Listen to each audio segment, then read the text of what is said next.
Hi, I'm Edward James. I'm from Toronto, Canada, and I'm an international fashion photographer. Tell us how you could get there in fashion photography business. Well, I've been in photography for going on 16 years, and I started out as a music photographer doing stills on music videos and doing marketing campaigns for major bands.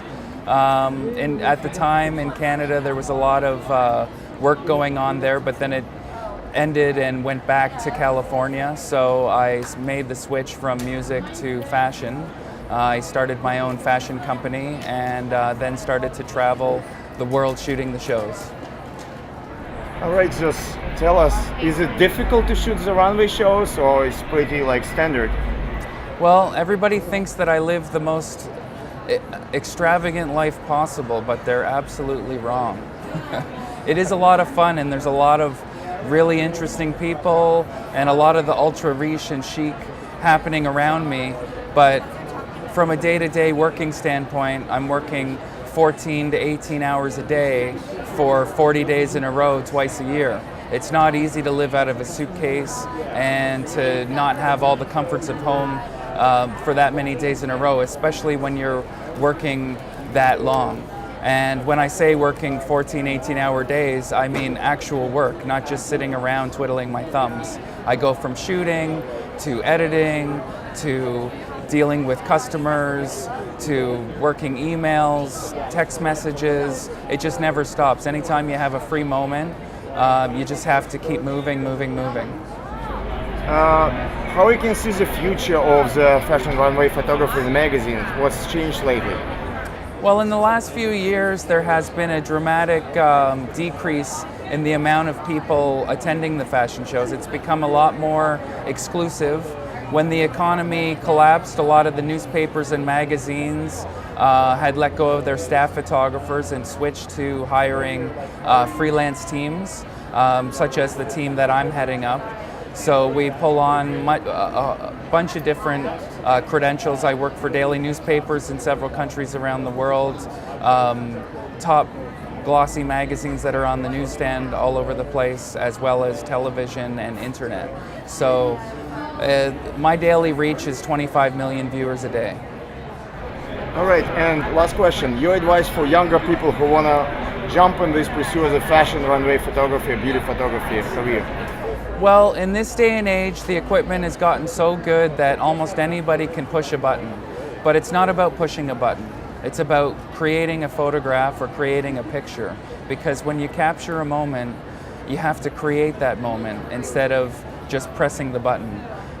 So the competition in the industry has changed quite a bit because there's lots of people running around saying, I'll give you my stuff for free, but the quality level is just not of the same caliber because they don't know what to deliver. The editors and all the people in the industry worldwide are looking for something specific because every company has the same limitations. They don't have a lot of post-production time.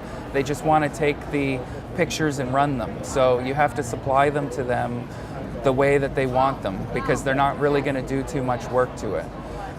The other thing is that when you create pictures, they have to have personality, a little more than just, churning out the same old stuff. You have to find your angle within whatever it is that you're shooting and capture it. And if you can't get it in the first few minutes, try again. And tell us about cameras you use and technical stuff that's involved in this. Well, here in 2012, technology is moving so fast that things are changing pretty much every day.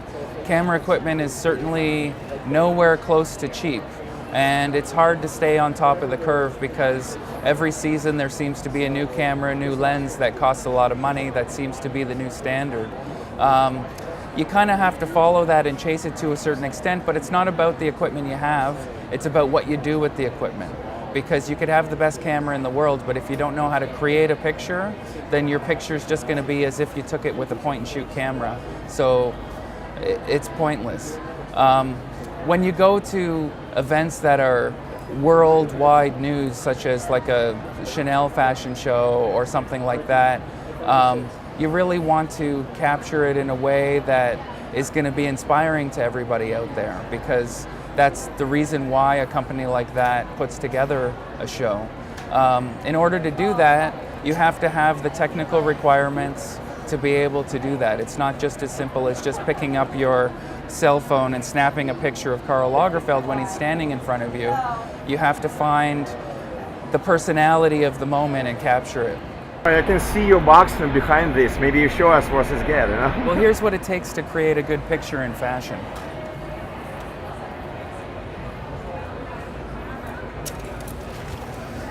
First off, you need a case that is something that can protect your gear, and not only that, but give you a step up over everybody else.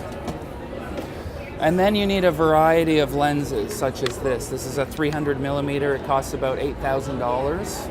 And that's my main lens that I use 90% of the time. I shoot about 400 shows a season, from New York ending in Paris. And I'll shoot about 350 shows on this lens alone, which is my workhorse.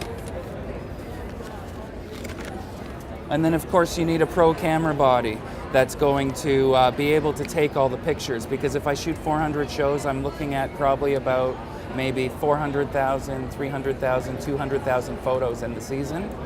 So you can't have a cheap camera, because then it'll just keep breaking. And not only that, I can't just have one camera, because I'm shooting for major publications. I can't have it break down, and then what am I going to do? Nothing. So back in my room, I have a couple more of these.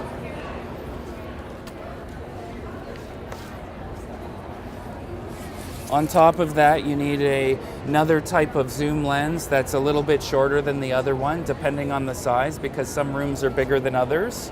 And if you're in a room that's too small for my main lens, then I use a smaller lens, so that way I'm able to shoot it. And of course, because I'm working backstage a lot, I have a portrait lens, which I shoot all of the supermodels with. But you can't just have a regular flash, so I have a studio flash, a portable studio in my box. So when I walk into a fashion show, I'm not just carrying your standard flash. This is a strobe light, equivalent that you'd see in my photo studio back in Canada, but I have it here and I can just hook it up wherever I want. So I have a light stand, I put my thing together. Hey, Edward. Hey Isla, how's it going? I'm doing an interview. Oh, This sorry. is Isla, one of our editors. Hi. And then of course, to make people look beautiful, you need nice lighting accessories. And as you can see, this is all inside of my box. Before I opened it up, how could you even known that in it I had a complete photo studio?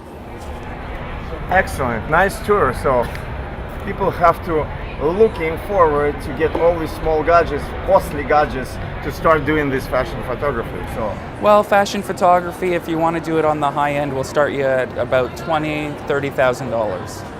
okay, thank you very much, James. No problem.